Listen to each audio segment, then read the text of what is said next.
This is a spoiler warning. In this show, we'll be discussing episode 10 of series 9 of Doctor Who. So, if you haven't yet faced the Raven, I strongly suggest that you do. This is the Fan Show.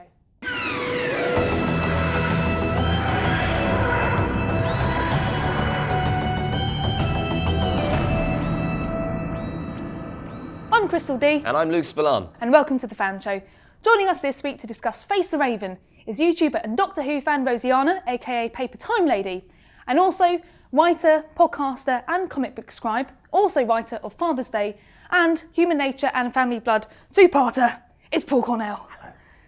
Oh, that was a mouthful. Welcome, guys. Hello. So let's start off with talking about the elephant in the room.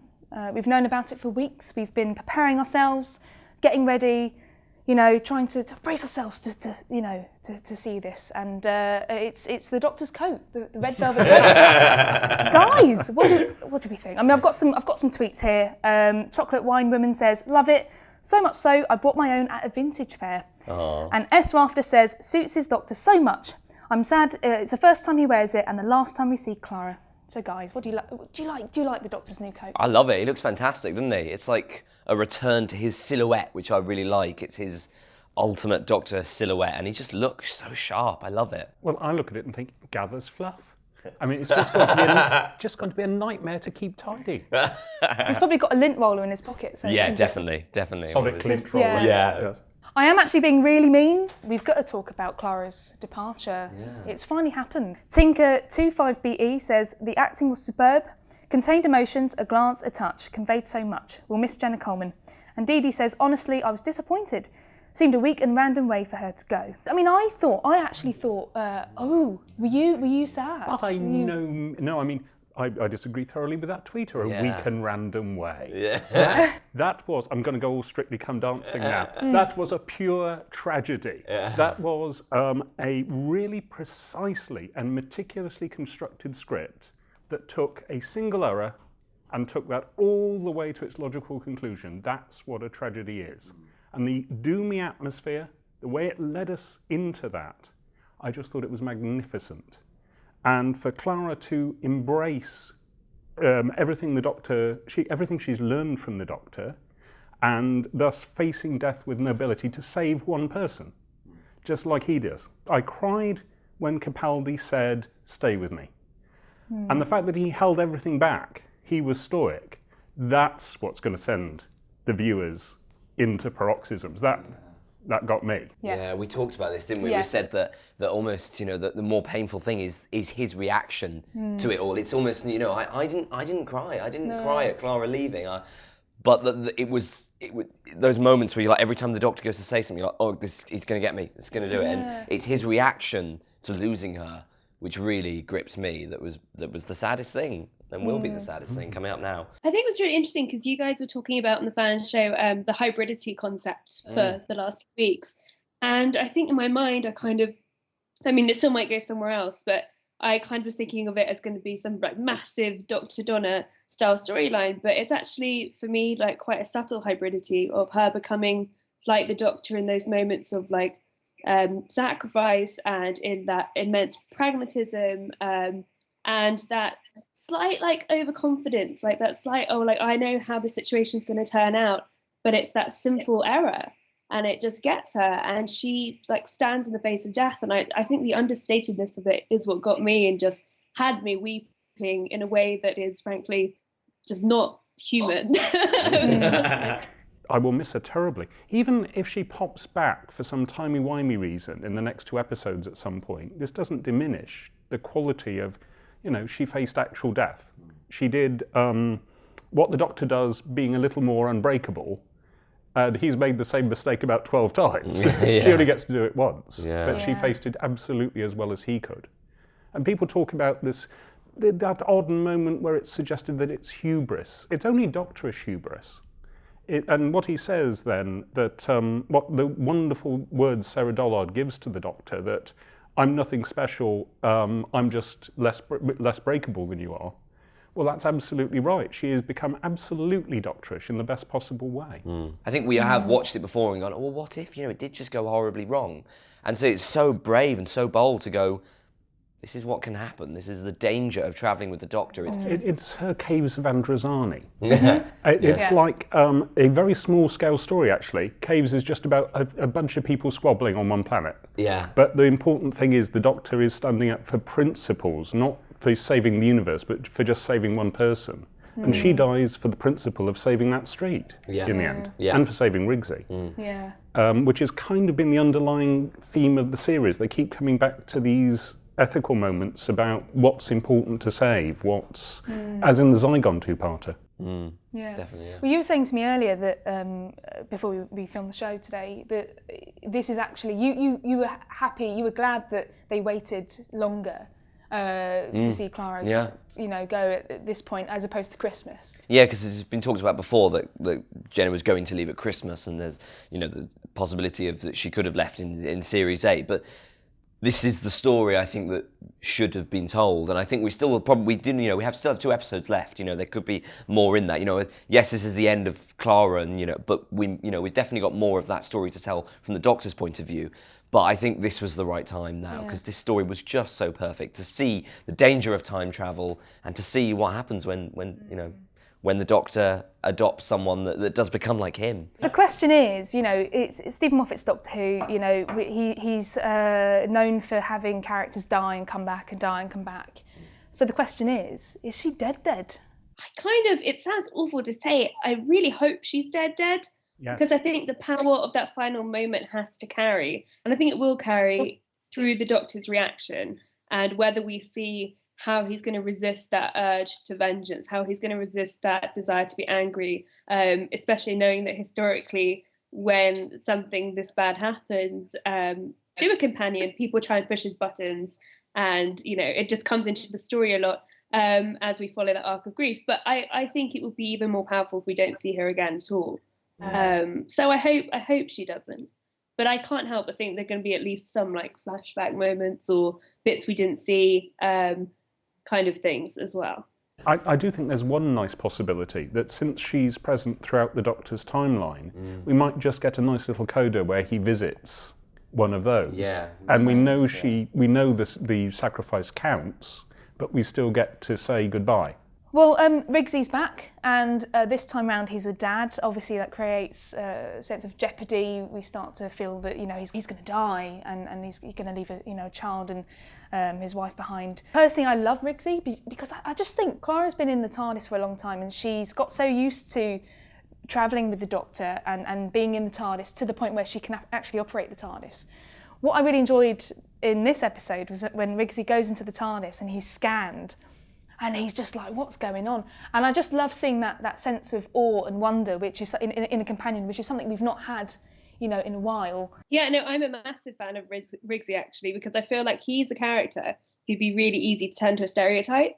So you see him as a parent, but he's like a very concerned, caring parent. He's there, he's worried. And I think that he is a more true depiction of a person than we often see on TV, and that kind of character. So I really, really loved him. And his tribute at the end, that was just beautiful and perfect. So he was great to see. And the reveal of the tattoo as well. It's such a dark moment with the countdown. I loved it. I've been seeing tweets from all the Marvel guys, Dan Slott and Tom Brevoort, saying they did a tour of the Who studios way back. Yes. And they saw Riggs's tribute on the TARDIS, and we're all, does that mean? Yeah. And they've been keeping the secret that long. Yeah, I think you were filming as well. And you saw it, we visited the TARDIS with Charlie, is a cool and to film our sketch. And we walk up to the TARDIS, but obviously the TARDIS is facing the wall.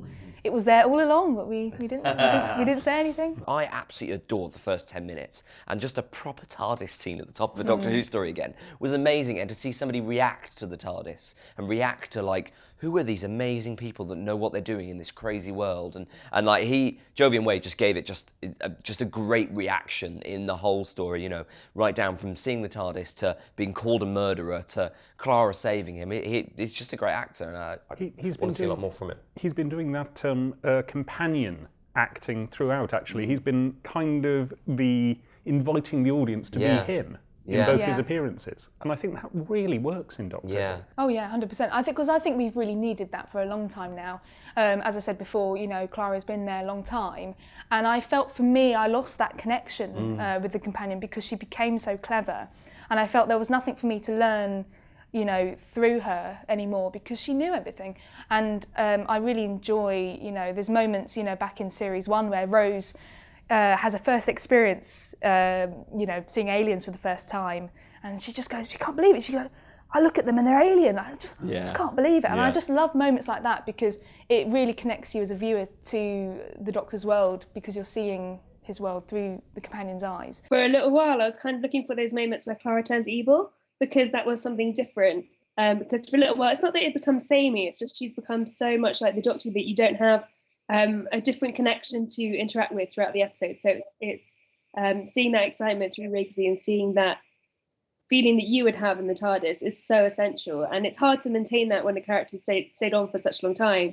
So I think the best part is just bring more people into the TARDIS. Yeah. Do you think Rigsy would make a good companion permanently? Yeah. I think it's great. Yeah, absolutely. I don't know if he could be with his kid in the picture. And I like companions popping home, so it'd be rather nice if he had to pop home to, I've got to look after him between 4 and 6. Yeah. I'd love a male companion when we have a female Doctor. Ah, yeah. Yeah, absolutely Yeah. that. Yeah, 100%. Well, talking of companions, Ashilda's back again.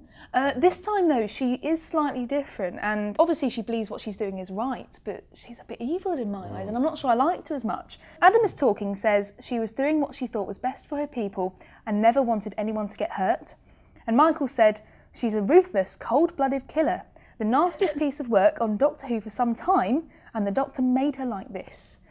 So is it right to call her a villain now? I think it's excellent for Doctor Who to have taken such care in producing a rational villain. That it's entirely the Doctor's fault. Human being plus immortality equals that. Yeah. And that's why you hire a Maisie Williams as well, to, within the space of a few weeks for her, deliver 3 different characters. One character who has been altered so much in 3 different appearances. And I think it's fascinating. I think she's the most interesting character Doctor Who has come along with in a very long time. I think she does qualify as a villain, but in the best possible way. No ranting, no fun, like with Missy. This is your proper motivated villain. That's what they all say, as the Doctor says. Yeah. Be interesting to see where this goes, because obviously she has changed so much now, and I think over the 3 episodes we've seen her, she really has developed into somebody who does have power. We could see her again. I think she could be somebody who returns and maybe causes trouble. I think it'd be interesting to see that. Yeah.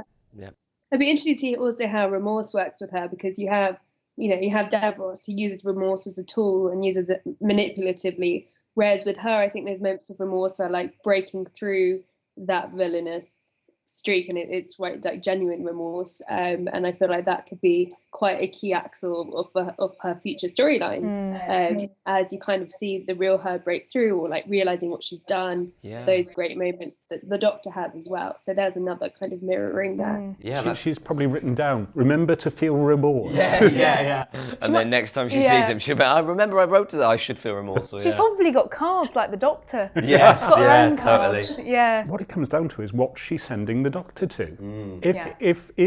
If she didn't want anybody to be hurt, does that include him? Yeah. And did anybody else get a tremendous Whovian rush from they? Who's they? I have an idea, but I'm not going to say, because I'm going to wait. But I do have an idea of who it could be, which makes me so excited. So excited. There's a classic Who little trope there. The last time we heard almost exactly those words, the Daleks immediately bursted on Patrick Troughton. Because that was the they in that case. I'm very excited to what they are, but we'll have to wait and see. Who knows? It'll be very exciting to find out. Who knows? There's so much lovely setup. They get themselves into this street, and then from then on it becomes about Clara and her death. And so for me, what was a shame was, although I think it was a fantastic episode, I think that story seemed to get lost in Clara became the main part of the episode. I think when we first watched this, there is such a fantastic story, and it's never that it isn't a fantastic story, but there's a fantastic story set up, and then all of a sudden this big, huge thing happens.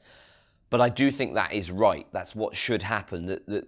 The danger and the whole story of the Doctor and Clara is they're running and running and running and through time and space, and these great stories are happening every day. This is just their normal day, and then all of a sudden, boom, this happens and it stops. I feel like you really hit on what I felt there, Christel, in that like the refugee storyline became a bit of background, whereas with the context of the real world, when it does come in like that, you want it to have a bit more of a place, you want it to be a bit more at the forefront, but because of where the story was coming at, it had to be about Clara in a lot of ways.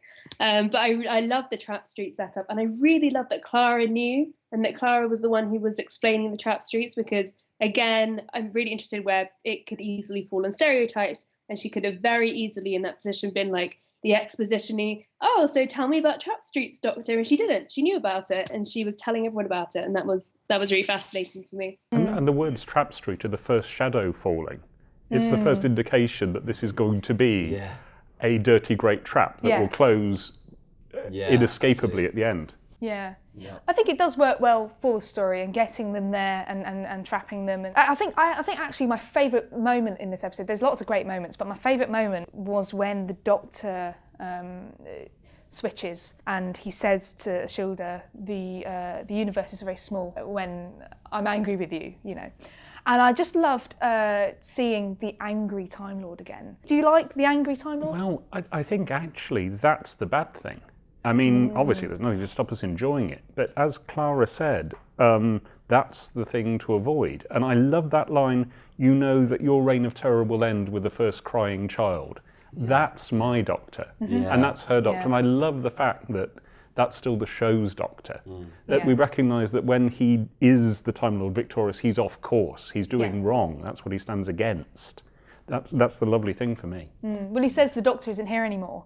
Yeah. He has got this sort of split personality, doesn't he? He does have there is the Doctor that we know, the Doctor that we love, the hero, but there is this other side of him, which, I don't know, because I should love the Doctor, but I just for some reason I just love seeing. Well, we enjoy that, don't we? I love an angry Doctor. I have to say, massive fan of when the Doctor goes angry. Just because you feel in those moments his pain, and you know that it's an expression of something that's going on within him. And I don't know, I like exploring like the trauma of the Doctor, and especially in relation to the Time War and these decisions he's had to make. So because it reminds you that every decision he makes, he hasn't made lightly. It has come at the cost of everything else. And of course, that is going to reappear in some ways in your personality, and in those moments when you're being goaded or things don't go right. I think it's interesting that next week we're not going to get catharsis, not in a one-hander. He's not going to have any enemy to rant against. He's going to be a wasp in a bottle. I think that's a fascinating decision.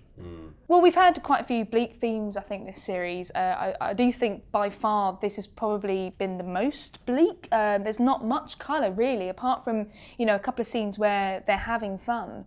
This is really, really sad. And, I was just wondering, do you think this is still a family show?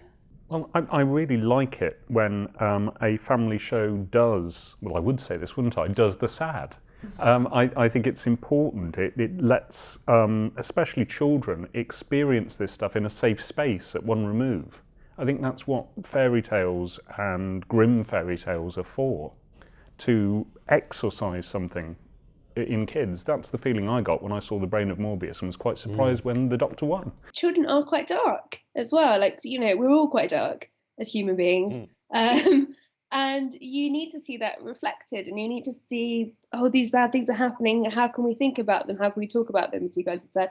I think it's really important. And I think the moment that we start sanitizing what a family show means and saying that it has to be a very precise set of things, or it has to deliver a moral in a very precise way, is when we start losing the value of it.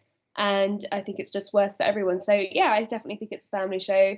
And I also think that the conversation around death in particular is one that is pretty good to have quite early on.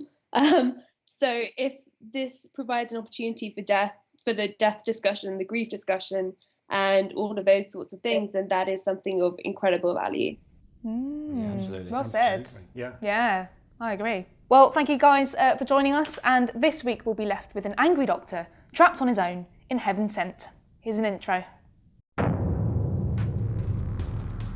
The Doctor has lost Clara, and he's alone. And in this episode, he is literally alone. The plot of 11 has the Doctor finding himself transported. I know you. I've seen you before. Trapped in a mysterious castle where there's a mysterious monster that just keeps getting closer to him. There have been a number of tasks set up for him. This whole place is designed to terrify me. Tasks that are designed really to break him. I am the Doctor. He might be in hell, and he might be there forever.